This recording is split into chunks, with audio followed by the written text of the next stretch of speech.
Welcome to the Perspective Knoll, a home to original fantasy stories.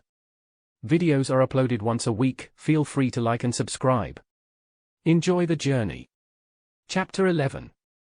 Training begins. Shawn had made it back through the tunnel inside the tree with Jolene leading and Dremmer at the rear. The children still slept as they walked past, but it was hard to tell if they were truly sleeping and not because they hadn't any eyes. Shawn was concerned with the way they had left Sarah. She was hurt and alone, and if there were any creatures that lived in the forest that were not under Jolene's control, who knows what they may have done to her. They made it through the door in the ceiling and once more, Shawn was back inside the house.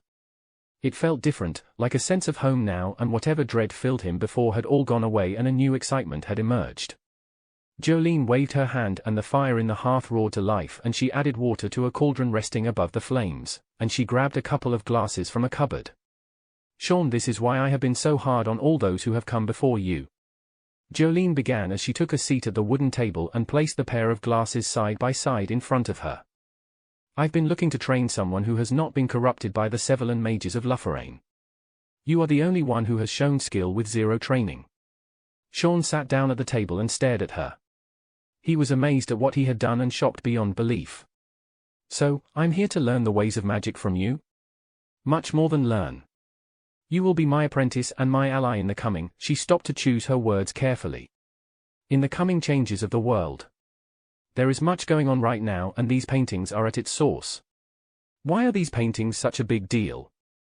Valinar said that they were used as a way to study a new world beyond this. "Is it true that the Gorferndain elves want to take over my world by using the paintings?" Shawn was bracing for the answer, and he knew that if two separate people, enemies at that, could agree on the same assumption, then this was truly a cause for alarm. "How well do you know Valinar?" she asked. "Not well enough to trust his words, but I could say the same about you," Shawn answered, and Dremmer, who was curled up on a rug by the hearth, had let out a low short growl. "That's fair, Shawn. Look, as far as the Gorferndain elves go, I have not met any to this day. Now I have lived for a long time, but I have seen other races and parts of the world that are more dangerous than your worst nightmares. That being said, the battles here are far worse than anything on the other side of those paintings. What I mean is in your world." "How do you know that?" "You've never been to my world," Shawn snapped. "You said that you knew nothing of magic, yet just an hour ago you expressed abilities that for most would take weeks or even months to execute with such results. There is a magic barrier in your world. So, you are more dangerous here than in your own home." Jolene got up and moved to the cauldron and added a powdery substance with a few drops from a clear vial she had over in a cabinet in the kitchen. She stirred the contents and sat back down again. "A magic barrier, so you're saying that my world will not allow magic to be used?" asked Shawn. "Maybe, it's hard to say for sure, but it's very possible." "So, what are the chances of the Gorferndain elves going through the paintings and not having their power?" Shawn was leaning over the table and was very interested in this conversation. "It's possible. I don't see why that could be an issue for them," Jolene answered, and as she finished, Shawn slammed his fist on the table. "Are you okay?" "It works," Shawn said a bit louder than he had intended to. "Magic does work in my world. The first being I have encountered from this world was from my side of the painting. It was a fairy. She used her abilities to turn herself invisible so to talk to a woman from my world. My friend and I were interrogating her before we came here. The fairy made it appear that the woman was talking to herself if others should look their way. She even put the woman to sleep by basically pointing at her." "A fairy?" Jolene asked, now seeming very curious. She eyed Shawn oddly and then to Dremmer, who had his ears pinned up and was already staring back at her. "Fairies are very dangerous beings. Why was she in your world at all?" "Okay, I've been intentionally holding back names so in case you knew them and were enemies, then it was a way to keep you and I on neutral ground. But it's too confusing to explain what I know without giving their names. So, I was told that Argatha, the fairy, and the Spencers, meaning Ed and Chloe Spencer, the two elderly people from my world, apparently, they go way back as friends. Something like 5 decades worth in my world.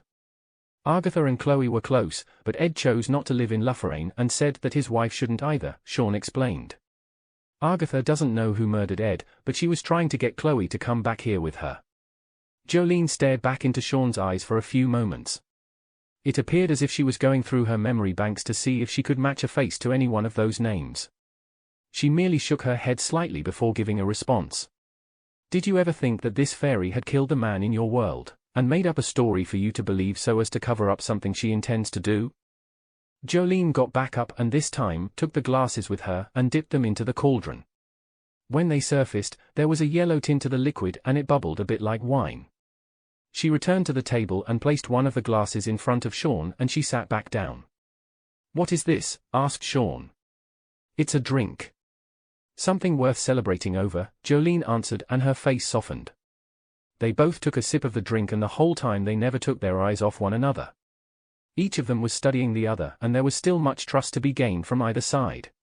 To Shawn, the drink was very flavorful and the fact that it was almost too hot to drink, it still went down smooth and he almost instantly felt more relaxed. "So, have you given it some thought?" she asked. "To Argatha, being the murderer?" asked Shawn and Jolene nodded her head. "Well, I had no reason to expect her and she made it sound like someone else must have come through the portrait. But..." Shawn paused and looked at the floor as if the answer may have been there.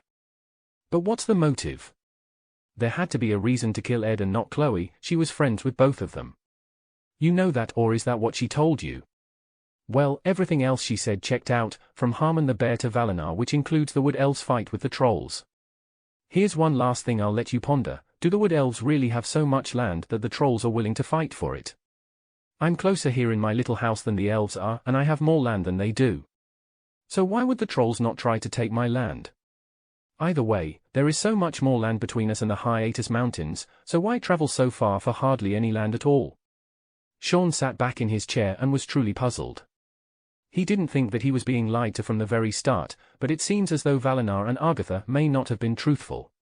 Surely there were some things that were true, the ones who ruled over each kingdom and Argatha's relationship between the Spencers, but beyond that everything was blurred.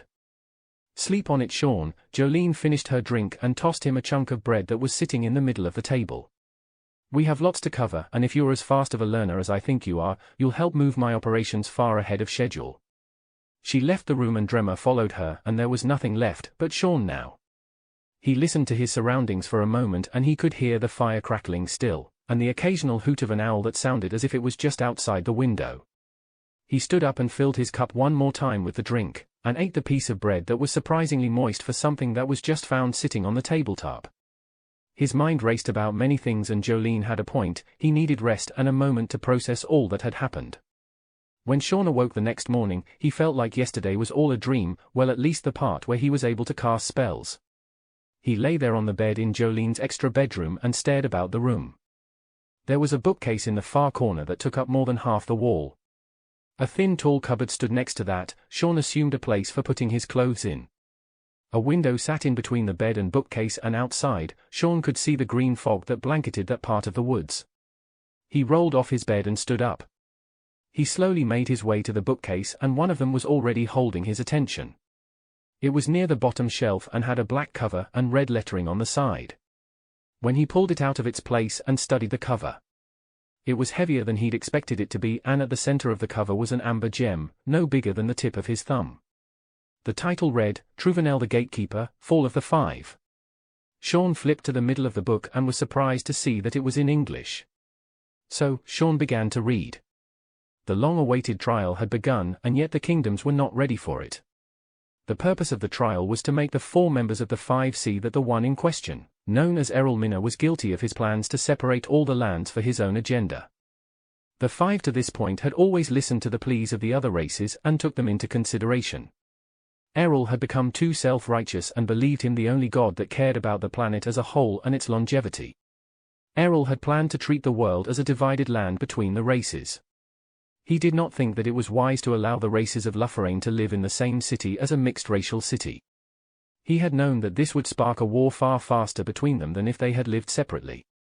Yet one of his closest generals, Morindria, has come clean to Errol's plans to wipe all those races that he himself did not deem worthy to live on his so-called planet. General Morindria had continued to enlighten the court that Errol wanted to become the single ruler of the planet. Errol also planned on dividing the other races to certain areas of Lufforain, that he would, one at a time, kill each race. Errol would use the race or races that he wanted to keep and felt that they were worthy of sharing the world with him to use as his plague to wipe the planet clean.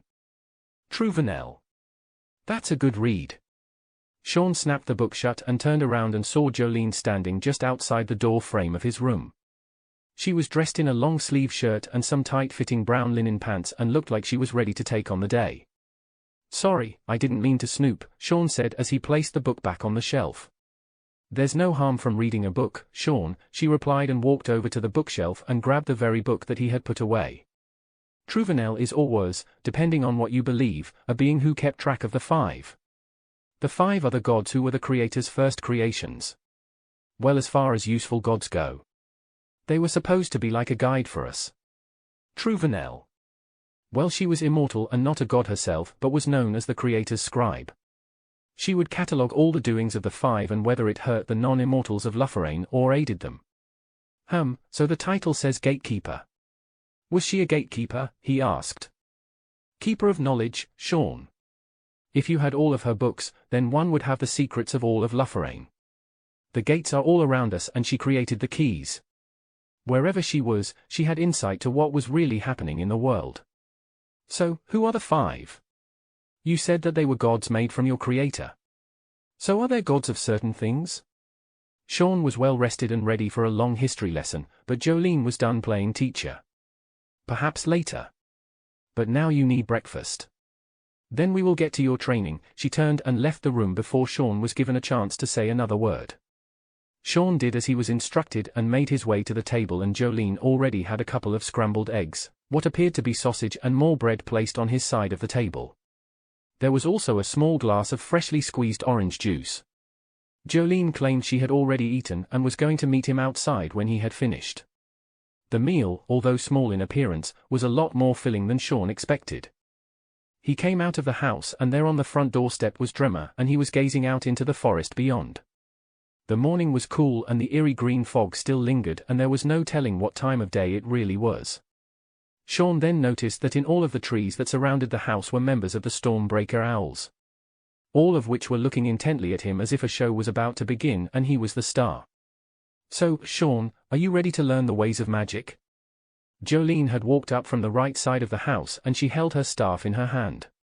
Ready as I'll ever be. Do I really have a choice? Jolene smiled and stopped just before the steps leading to the very small porch. I can give you two options if you'd like. I will promise you that you would not be interested in the other choice. All right then, what's first? He asked and leapt from the stairs and onto the soft dirt. Good, let's start with the basics, something small, Jolene began, and she led him away from the house and into the forest.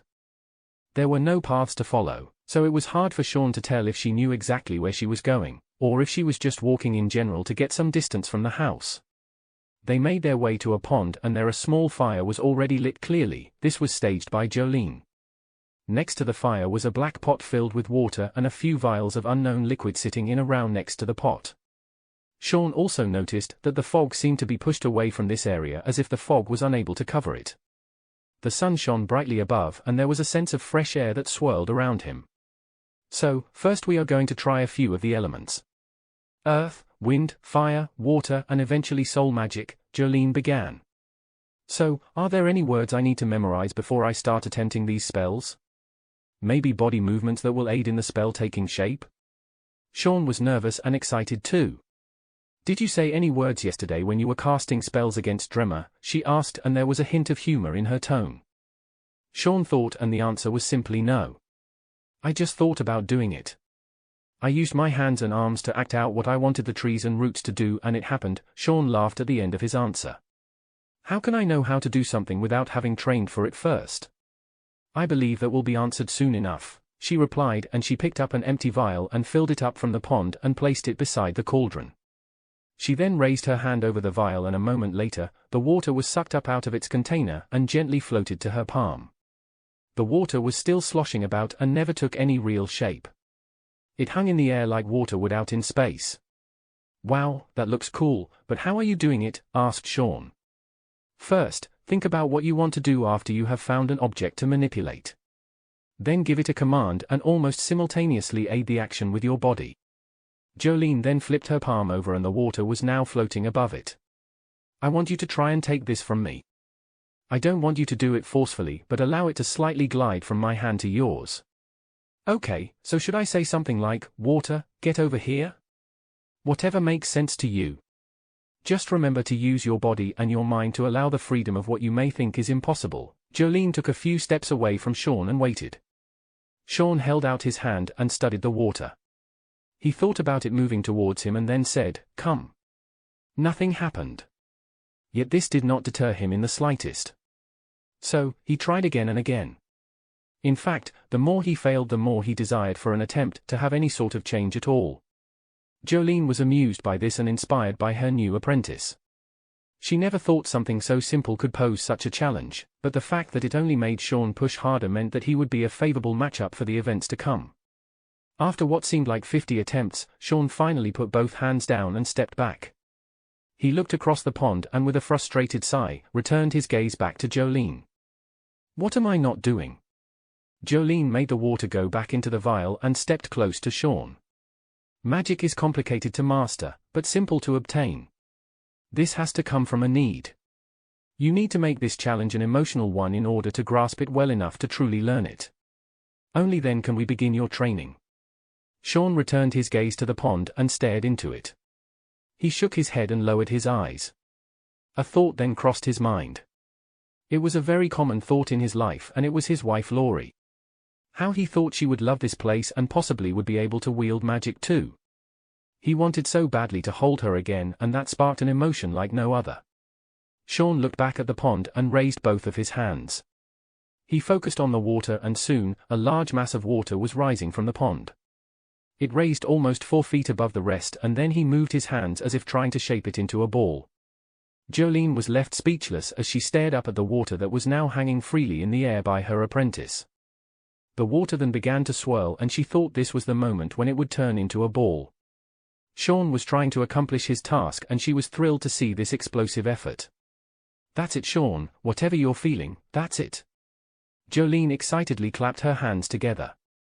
The mass was now a giant ball of swirling water, and here and there they could see small fish darting around in their new sphere of a home. Shawn then raised his hands up and the ball began to rise.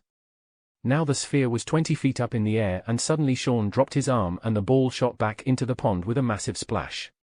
A now drenched Shawn and Jolene looked upon the water with sudden clarity. Amazing, Shawn. Can you tell me what it was that you were thinking of? Asked Jolene as she was wiping the water from her face. My wife Laurie, he answered, and then Shawn looked at the vial of water that Jolene had returned the contents back into, and put his hand up, and just as easy as Jolene had, he made the water float to his palm without it touching him. What else do you want me to try?